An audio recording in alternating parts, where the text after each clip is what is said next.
up, everybody? Welcome back to Using My Story. Today we have a special guest, my buddy Victor. Vic, how you What's up, doing? everybody? I'm doing good, Isaac. Good Yeah, morning. Good morning. Yep. I think we might have you rap a little bit. All We're gonna do that. right, we could do So, that. real quick, let us know a little bit about yourself, how long you've been sober, and all that good stuff. All right. Well, addict in recovery, 10 years. Sober off heroin for 10 years now. Last March was the 10th year. So Congratulations. yeah, thank you. I appreciate that. Wait, last March or this This March? past March, that just. Okay, 10 years. That's pretty awesome. hmm Awesome. So, what was your childhood like? Childhood. My childhood was a little rough. My father was out of the picture, right, ever since a youngin, a little boy, a baby, 1 years old, and my mom did her best to raise me. Me with my two little brothers, just living in motels and breaking into places to just sleep there and stuff. And eventually, my mom, we were just living in shelters and stuff. Yeah. So you guys would have to break into places just to have a shelter? Yeah, Was your mom, was she struggling with addiction as well? my mom was struggling with addiction. What was she addicted to? She was addicted to meth. Oh, she was. Yeah. Okay. How's she doing now? She's doing good. She's doing good? Yeah, she's doing awesome. Nice. Yeah, she's in Awesome. recovery. So what was your drug of choice? My drug of choice was heroin. Oh, you like the heroin. I liked heroin. Yeah. The garaga. Yep. That's what they The call it? the black china. What would you call it? The black china. That blacky black? Um. Actually, I indulged more in prison. So in prison, they called it calditos. Galditos. Calditos, or I mean, just like real quick would be dirt. You know, That dirt. Where's that having dirt? dirt, I met some dude. oil. I met some dude in jail. He used to slang, and they would be like, he had like a good sized mole right here, and they Yeah. would be like, how big is that? Like, how big are the sacks? And be Yeah. like, it's this big right here. Yeah, I have a So- gram right here. Yeah, gram. yeah, yeah. So he would be like, this is what you're gonna get, right? Yeah, exactly. So, how old were you when you first used heroin? When I first used heroin, I think I was 16 or 17. I had just got from a gang, and I was I didn't get put onto the gang by like the people my same age set. I got put on by the older guys. So So they jumped you in. yeah, the younger guys, they were all like on beer and weed and ecstasy, but I was hanging out with the older crowd, so the older crowd put me on with heroin. And at first, I started off as a runner at like 16, and eventually, so I was just running balloons throughout the neighborhood, Yeah, and then yeah, and it wasn't long before I wanted to let me open one of these balloons, see what it looks like. yeah. So that's how it started. You opened it, saw what it looked like, and then what? It was a yellow water balloon. Okay. Yeah, it was a yellow water balloon. And I remember just like it looked nasty. Yeah. It looked nasty and it even smelled nasty. I'm like, what the heck is this? Like, and so I seen the process, So sometimes when I would deliver, like there was something for me in exchange, Yeah. whether it was like money or like another substance or something, maybe weed in most cases, and yeah, so I would like stick around, and me sticking around eventually evolved into me like seeing somebody struggle, seeing my boy struggle, and like I Yeah. would have to like tighten up his band so he could get a vein popping, or clean his stuff for him.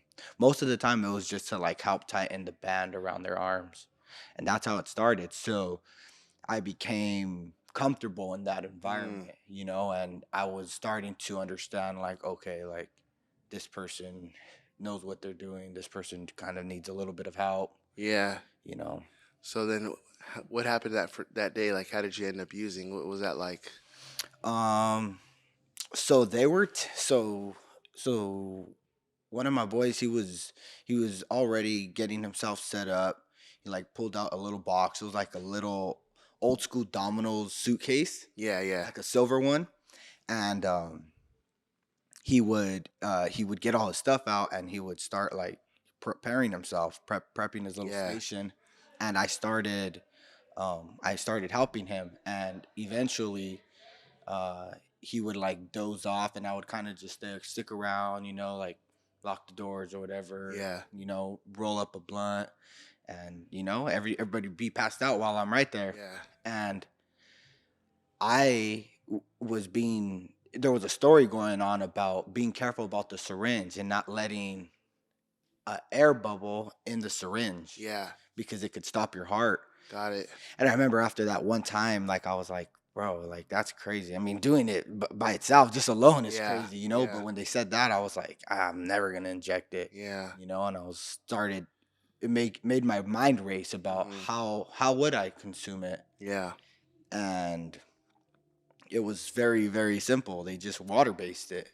It was water based. My boy water based it, um, and he had like these plastic spoons.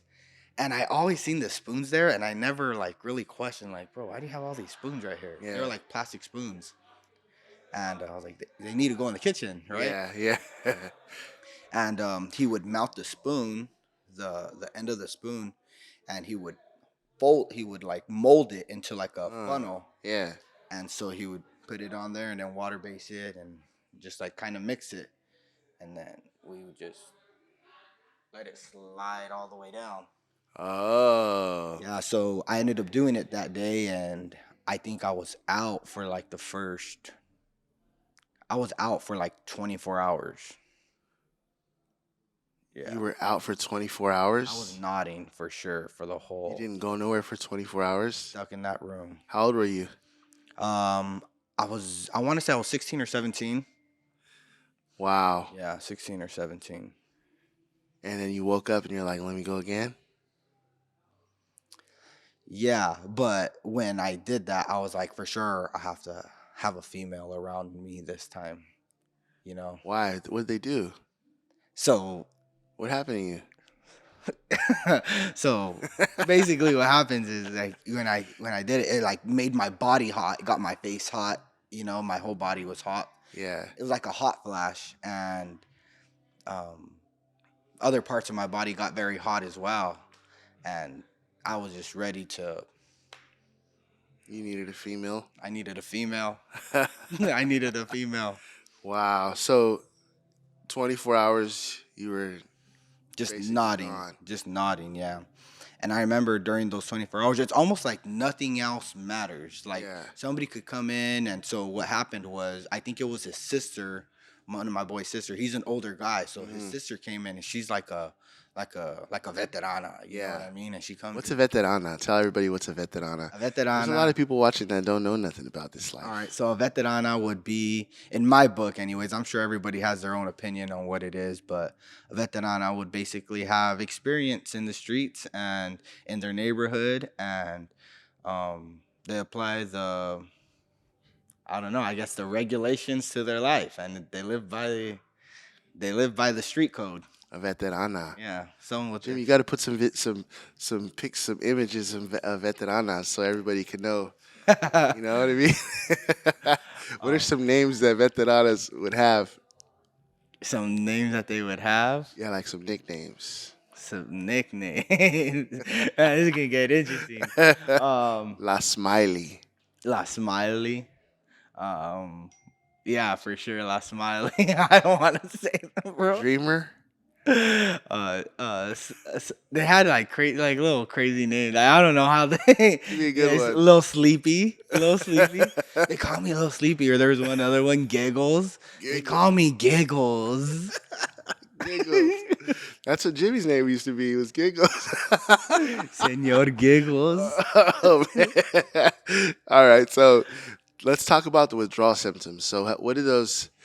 Some people, they have suspicions that their kids are using or their loved ones are using. What withdrawal symptoms did you go through, and what could people look out for to know if someone that they love is getting high? Right. Okay, so the withdrawal symptoms, it's It's a crazy ride. It's a very crazy ride. The easiest way I could explain it is like a roller coaster. So like you really don't know what the ride consists of until you actually go through the ride. But once you're in the seatbelt, you're locked in. And Hmm. so once I did my first dose of heroin, it was pretty much a wrap. Like Hmm. I needed it after Yeah. that. And it wasn't like a mental thing. It Hmm. wasn't my mind saying, "Hey, you need more." Yeah. It was my body. Physical. My body. It was a physical a desire from my Yeah. body, and the way that happens is my body started aching. Hmm. So very similar to like I guess a muscle spasm or a cramp, Hmm. except like it just doesn't go away, and it made me get like I the only way I was comfortable was like Mm. in a fetal position, just like you know it could have been like super hot, Mm. but my bones were cold and I felt it in my bones, and I almost didn't Wow. want to like move because I was so cold, So if I'm suspicious of one of my loved ones getting high or being addicted, especially with opiates, maybe once a week I might see them like curling up, kind of sick. They get sick more often. Yeah, sick more often. I would definitely say the Okay. isolation takes place because you really don't want to talk. You're not in the Yeah. mood to talk to anybody. And sweats, like if they're sweating for no reason, that's a definite symptom. What's the Most craziest definitely. thing you ever did to get high? The craziest thing I ever did to get high. So I had gotten to a point where I wasn't in a position to ask for money from my loved ones Mhm. anymore because they kind of had an idea what I was doing with my money. Friends also knew what I was doing with my money. And I started off young. I would say the craziest thing I did to get high. So there's like a two-step to this, right? Okay.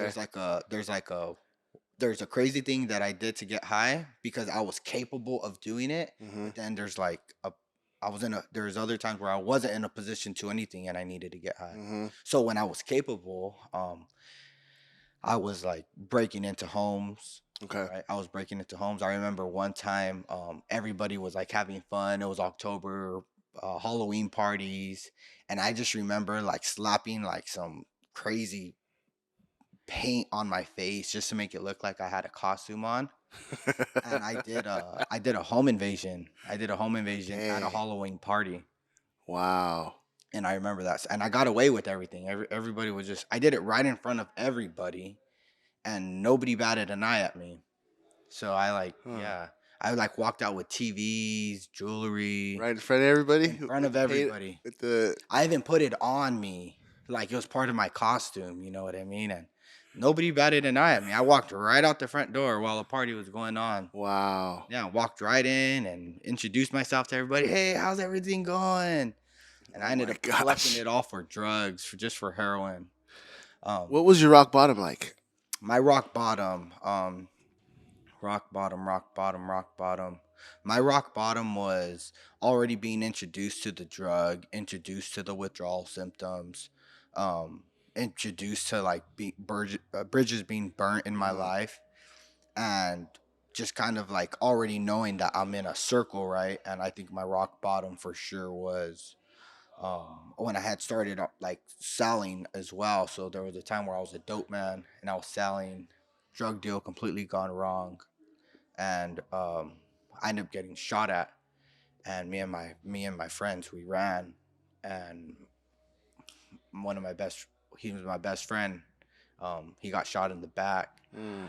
and that night was crazy. It brought trauma to me because um, I was in I was in a desperate position, like there was a drug deal that had gone wrong.